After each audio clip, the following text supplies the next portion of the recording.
Hello, everybody. Thank you so much for tuning in. My name is Becky, and I am the host of B-Dunk's Astrology. I have another weekly forecast for you for the week of November 9th to the 15th.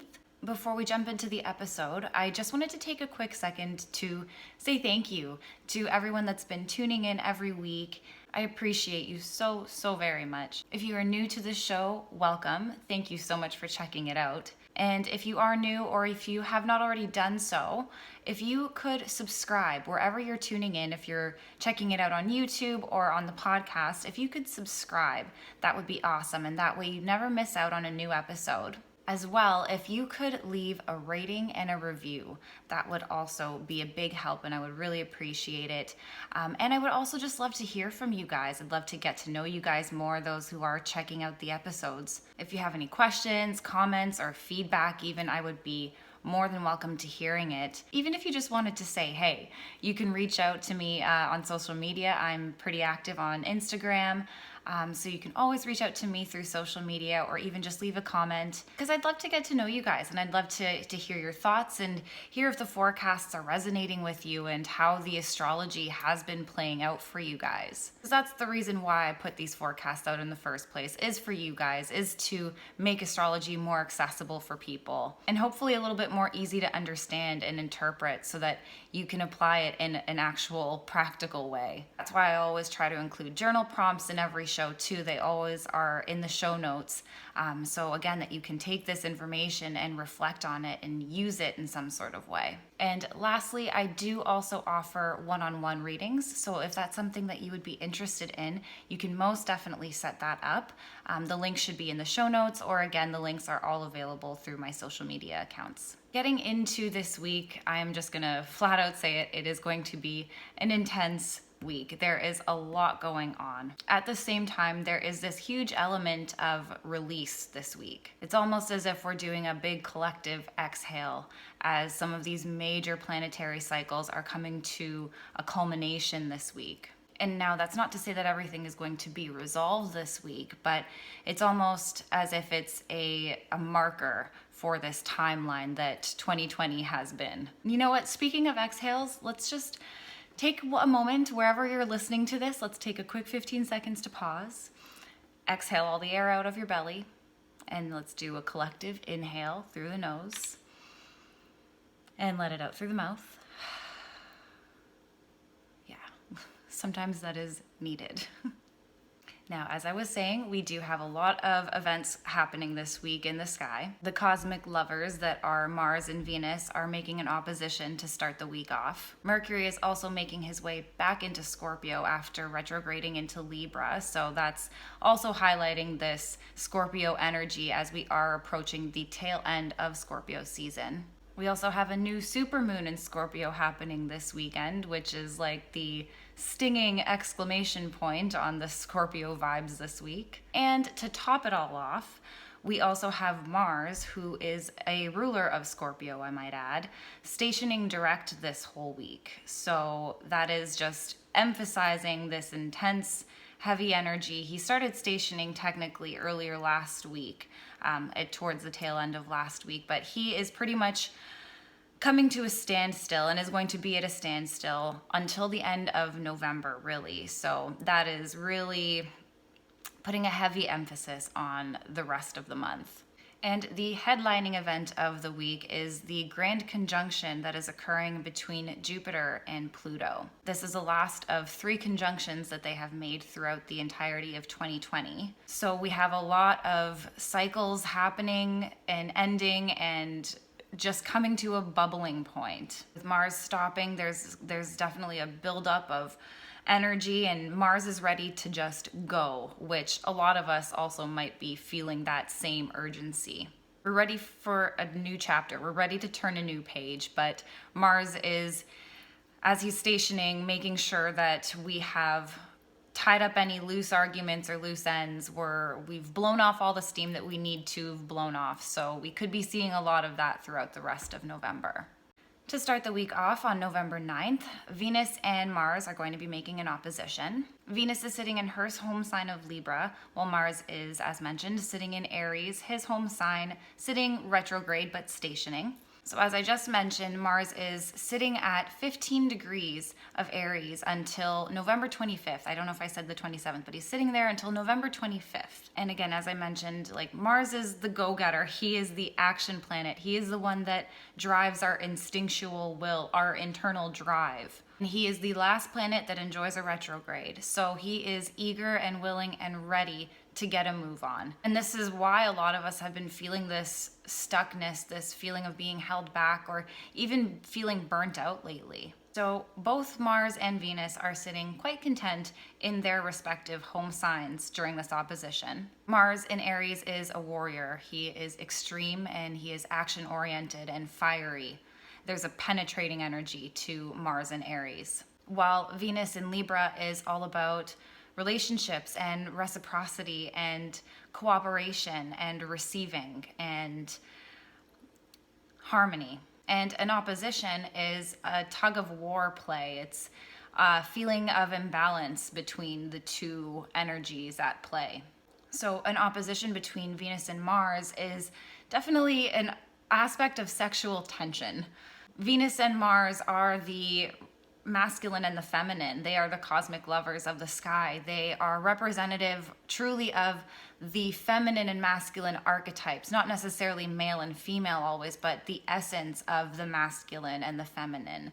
It is the yin and the yang. And so an opposition really is an invitation of awareness. It's an invitation of recognition to see where the imbalances are between these two polarities. And so with Venus in Libra, who is very much concerned about relationships and the other, opposing Mars in Aries, who is all about the self, we can definitely see how there can be about imbalances that occur between these two. Venus is trying to make sure that we are being fair and considerate of the other, while Mars stationing in Aries this week is very much feeling the pressure and very much concerned again with the self. He's concerning ourselves with our own wants and needs and priorities. And so I think really with this opposition, Venus is inviting us to become aware of how we can be a little bit more courteous and thoughtful of the others and recognize where there might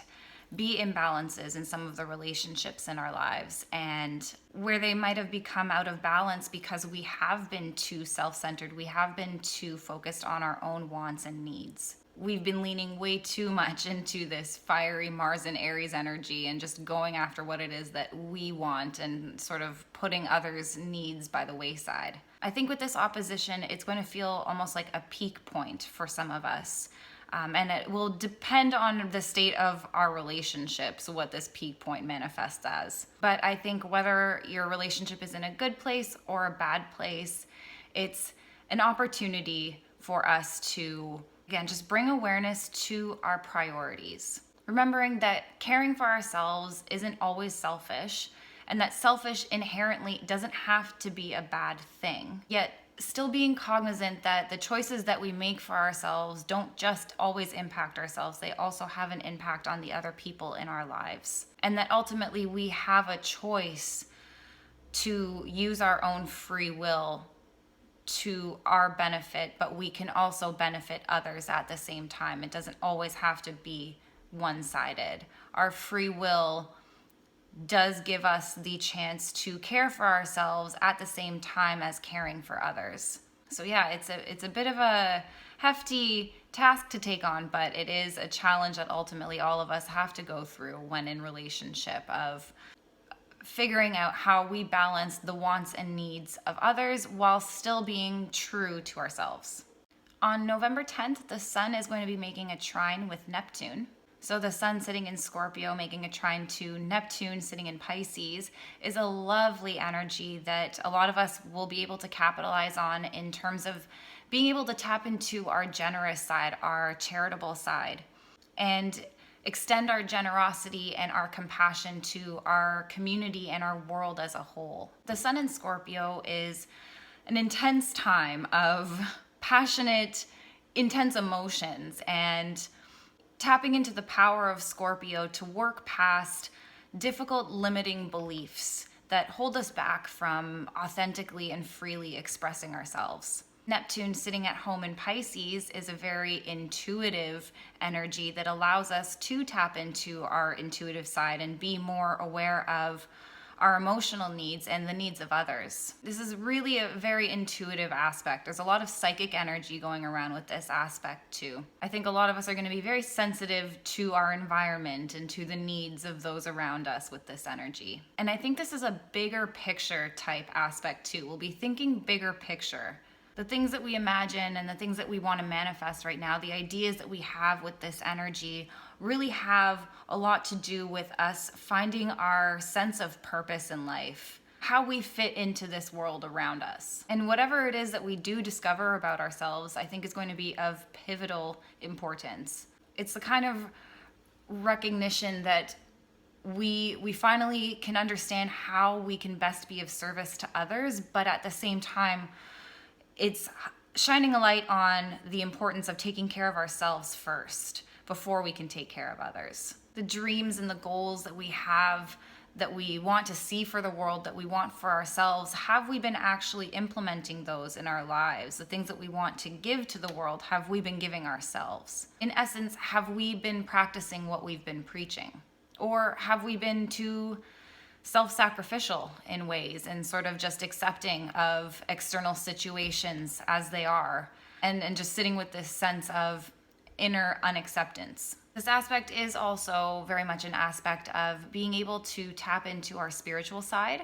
So this is a great time to allow ourselves to explore topics of spirituality and faith. For I think that we will find our ego will benefit a lot from taking a more spiritual approach to life right now. And learning about different religions or faiths or spiritual beliefs, learning about different perspectives. I think it's a great energy to make use of and dive into those topics because we're going to be open to more people's perspectives and interested in learning about these different topics. We're going to be more understanding of where people are coming from. This is also a great energy for socializing and just spending time with our friends, I think, because we'll be just more compassionate and sensitive feeling in general. We'll be able to feel a sense of closeness with the people that we care about and establish new or solidify existing bonds through a spiritual means. Being able to connect with others on a more higher divine level. On November 11th, Mercury ingresses back into Scorpio. So we have some more Scorpio energy being activated here as we approach the Scorpio new moon at the end of the week. Mercury is coming back into Scorpio after he retrograded into Libra over the past 3-4 weeks. Mercury made it all the way to 11 degrees of Scorpio before turning retrograde on September 27th. So it's likely to see a lot of the themes that we were dealing with around that time, around the end of September, either pop back up or come to a finishing point or a turning point of some sorts, but a lot of those things that we were dealing with are likely going to reappear around this time. And as I've said before in previous episodes, where I did discuss Mercury ingressing into Scorpio, Mercury in Scorpio is a big time detective energy. It is a no bullshit energy. There is no fluff. There's no beating around the bush. And with Mercury, the messenger, going back into this extreme sign, anything that's been left unsaid or unearthed or unfounded, secrets, a lot of those things could pop back up, as I was saying, again, around this time. And they could pop back up in a really intense or shocking sort of way. Coming into the highlight of the week, on November 12th, we have the grand conjunction occurring between Jupiter and Pluto in Capricorn. There are massive opportunities for some grand transformation here. This is the kind of aspect that brings in a lot of ambitious and driven type energy that allows us to really go after the things that we've been wanting to get after. And we go after it with an all or nothing type attitude. This is, again, like a culmination point. It's a marker for a lot of us because we are all so ready for change. We are ready to seize opportunities. Now, with this transit, though, it is highly dependent on your individual goals and the things that you have been dealing with and working towards, and also to how this conjunction is aspecting and influencing your individual natal chart. This is the third conjunction that Jupiter and Pluto have made throughout 2020. The first one occurred on April 4th, and then the second one was on June 30th. And coincidentally, we did see a spike in the COVID numbers both around those times. And now again, we are seeing a rise in the COVID numbers. So there's that.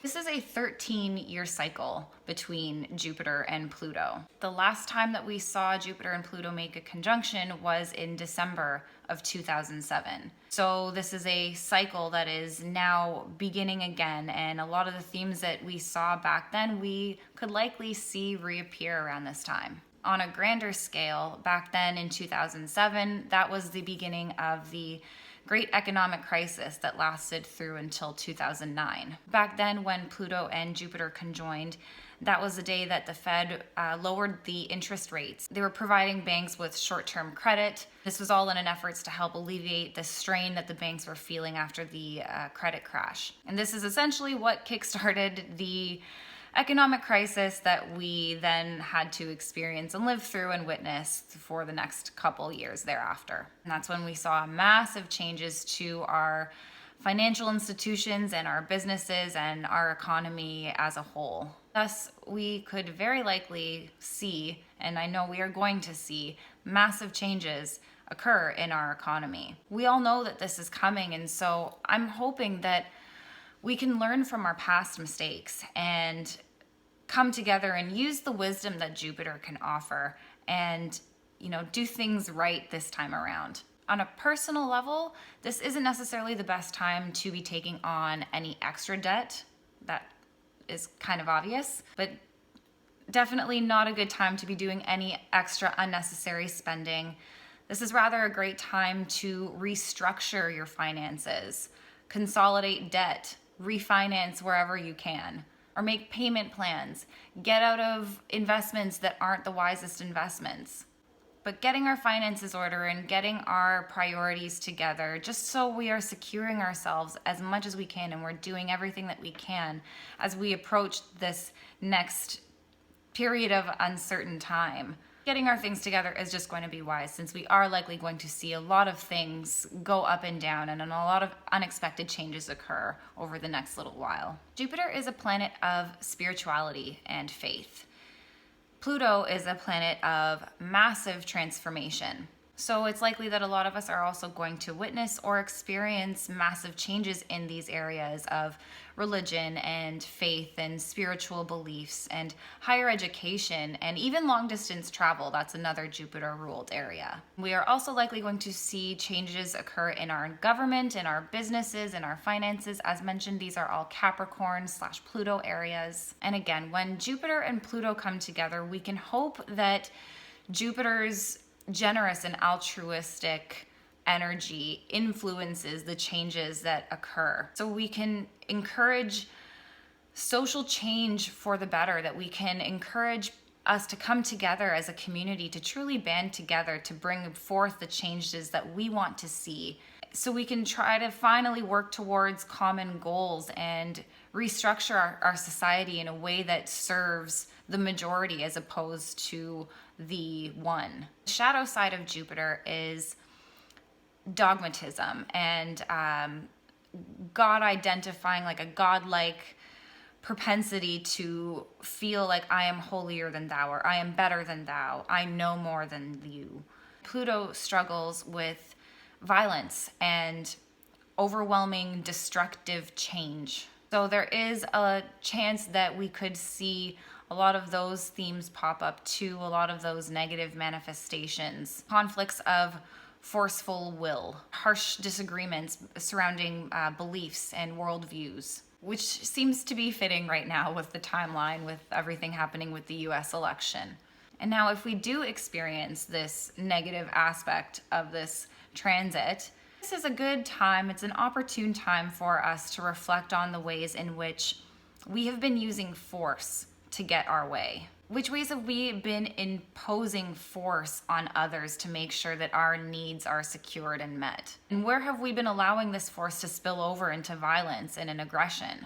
What lengths are we willing to go to, and what lengths have we gone to in the past in order to get our way? What lengths have we gone to impose our beliefs on others? And how do we react when our beliefs aren't met well or are challenged? I think there's also a great opportunity here for us to find a sense of spiritual empowerment. It's a great time to reflect on all of the things that we have experienced this year, all of the challenges and all of the hurdles that we've jumped over throughout 2020, and take a look at how each and every struggle that we've overcome has helped us to get to where we are today. I just posted something in my stories the other day. It said something along the lines of, you wouldn't be the same person you were right now if this pandemic had never happened. And it is so true. Even if some of the things that we've been dealing with have undoubtedly been the hardest things that we have ever had to deal with in our lives thus far, and we still may be going through some things, there's no shortage of people that are dealing with massive amounts of loneliness and loss and grief and suffering in general. But in this grief and in this loss and this loneliness and isolation, there is huge potential for growth. This year, we have all been forced to learn how to be on our own more, how to be alone more, how to be comfortable with being on our own more. And with that, I think a lot of us have taken that as an opportunity to tap into our sense of inner governance, our own sense of inner authority, recognizing our own power, and also recognizing the ways in which our power has been taken away from us over our lives. But just recognizing in general how much power we have as an individual and how we can choose to use it. We have a choice to use it and a choice to abuse it as well. But I think right now there is no better time than now to start embracing our intuition more, to learn how to trust ourselves more, looking at if we actually do trust ourselves, and learning how to trust ourselves more so that we can continue to do the hard inner work and become the people that we want to be moving into this next year. Not to say that we have to have everything figured out right now, but this is definitely a starting point. This is definitely a point where we have choices to make.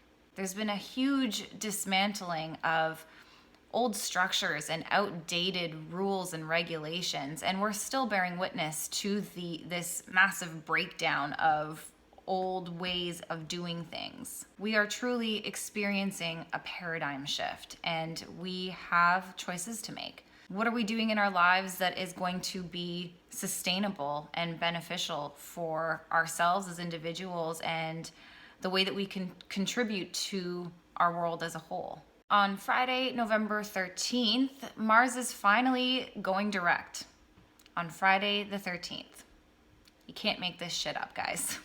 This entire Mars retrograde for the past 2 months has felt like being in a pressure cooker. A lot of us have this increased drive and motivation to go and get shit done with Mars being in Aries, but because he went retrograde, there's all of a sudden this like, sorry, you can't get it quite yet.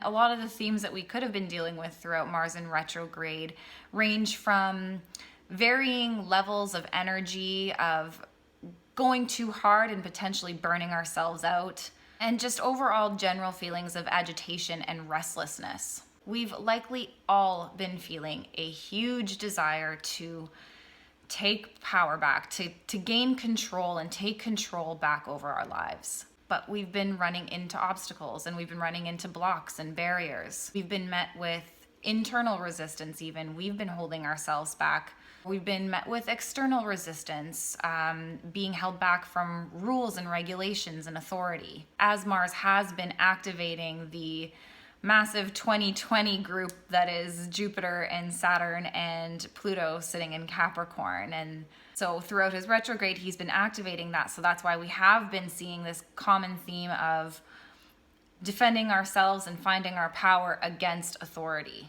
We've also been contending with a theme of anger and controlling our anger, learning how to deal with our anger and manage our anger levels, looking at our emotions and how we are using our emotions and maybe how our emotions are using us. Taking a look at how quick to react are we? How quick to react are we to our triggers?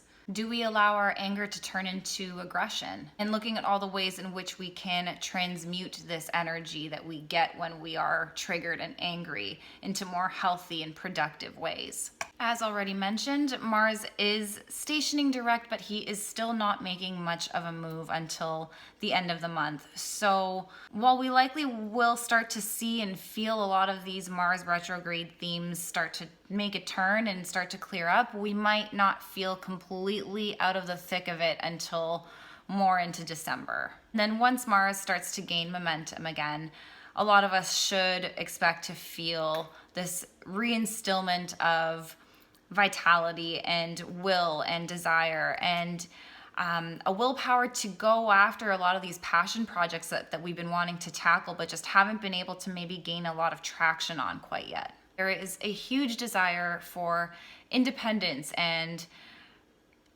taking our own will back, taking our own power back. That need is going to be amplified. So a lot of us might find that we are starting to take strong and swift actions. And while this is some great momentum to start riding, we still want to be mindful because there is still a lot of potential for us to do things or say things that we might regret later. Mars is still in Aries, and there is still a propensity for us to act first and think later. This is an act on impulse, risk-taking type energy, which can sometimes be driven by our egos or an inflated sense of self-confidence. So that's just something to be mindful for as Mars is still getting his leg back onto the forward path. Throughout this period of Mars beginning to station, I think this is a great reflective period for us to look at any of the lingering fears or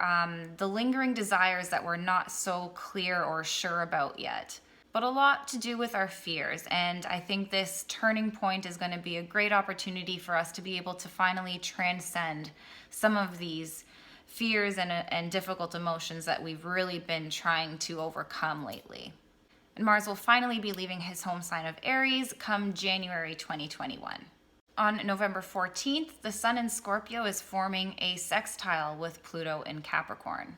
The Sun is representative of our identity, of our sense of self, and he is sitting in the deep waters of Scorpio, but he's receiving encouragement from Pluto in Capricorn. And it's almost like he's receiving a proposition for transformation from Pluto and Capricorn. So I think this is an opportunity for a lot of us to experience some really deep, impactful psychological transformations. And a lot of us might feel like we're actually able to accept and come to terms and embrace a lot of the changes that have been going on lately. This is a strong-willed type energy that will actually increase our motivation to get shit done and go after our goals. We will feel decisive and purposeful.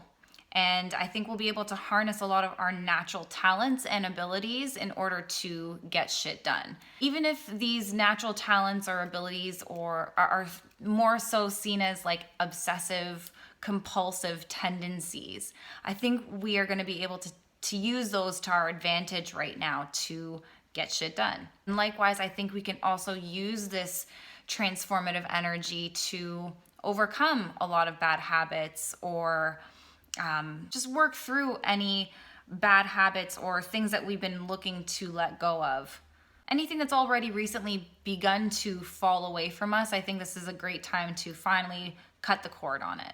There is a bit of egoic energy with this transit, a bit of a potential for some of us to become too self-centered and blinded by pride. I would say this energy is best used for self-study and deep psycho-self-analysis.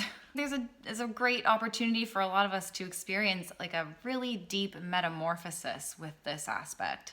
And especially with the Sun being in Scorpio right now, especially with all of this Scorpio energy in the air. Scorpio is all about death and rebirth and transformation, that whole rebirth process. So with this trine to Pluto and Capricorn, who has already been working on reforming the structures and the foundations of our lives individually and on a whole grand scale. This opens us up to a doorway to some impactful and permanent, profound change and revolution. At the same time, the sun is also going to be sextiling Jupiter, since Pluto and Jupiter are still conjunct. So all of the elements that I was just discussing, I think, are going to be amplified, since Jupiter is the great expander.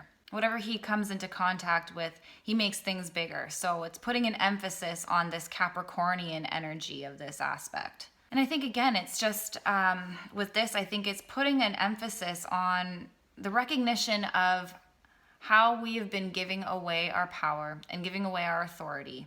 This transit with the sun and Jupiter and Pluto is giving us a chance to reframe our approach to our life and the way that we take control in our life. Where have we lost our power throughout our life, and where are we taking it back? How can we take it back? And in taking it back, how are we enabling ourselves to better serve ourselves and serve our people, serve the people around us, and to give our gifts and live out our purpose in life? Finishing the week up on the 15th, there is the new supermoon occurring in Scorpio. This is an emotional underground kind of new moon. Our desire for deep, meaningful, emotional connection will be the highlight of this new moon, I think. Even if that means dealing with hard, difficult, serious emotional challenges, surface level shallow shit will just not cut it right now. Because the wisdom of Scorpio is that Scorpio knows that anything that is deeply hurting is just as equally deeply healing. This intentional time of the new moon, this intention setting time of the new moon, is a great time for us to become more intimate than we ever have before with our emotions, and the relationship that we have with actually feeling our emotions. The concept of allowing ourselves to experience a range of emotions freely and without critiquing it or without hesitating. As human beings, we experience a multitude of emotions on a day-to-day basis. How comfortable we are with each of these emotions is a completely different story. So often do we judge others and judge ourselves on our intellectual aptitude, yet rarely do we take into consideration what our emotional intelligence is like. Not a lot of us practice this task of self-inquiry when emotions do pop up that we aren't necessarily comfortable with or even familiar with. It's a process of learning how to sit with our emotions when they do arise and learn to become familiar with them as opposed to just turning them away or ignoring them. Sitting with our shadows and sitting with our discomforts, sitting with our fears and doubts and getting to know them, identifying them and labeling them as opposed to generalizing them. And really coming to terms with the fact that when it comes to emotions and dealing with difficult emotions, the only way out ever is through. That there is so much power and knowledge and wisdom to be found in this process. That is the alchemy of Scorpio. That wraps things up for this week, guys. I hope you enjoyed this forecast. If you did, again, if you could subscribe, rate, review, leave a comment wherever you're tuning into this. If you want to reach out to me on social media, I will be more than happy to chat with you. And yeah, just get back to me. I'd love to know how, again, you are enjoying the show and how the astrology has been playing out for you. I would love to hear. As mentioned, if you would like to schedule a one-on-one reading with me, you can find the link available in the show notes. There are also some new moon journal prompts and just some journal prompts for the week available in the show notes. And if there's anyone in your life that you think might enjoy this forecast or might benefit from this forecast, if you could send it their way too, that would be awesome. And that is it for this week, folks. I hope you have an amazing week. As always, take care of yourself. Be kind to others, be gentle to yourselves, and I will see you next time.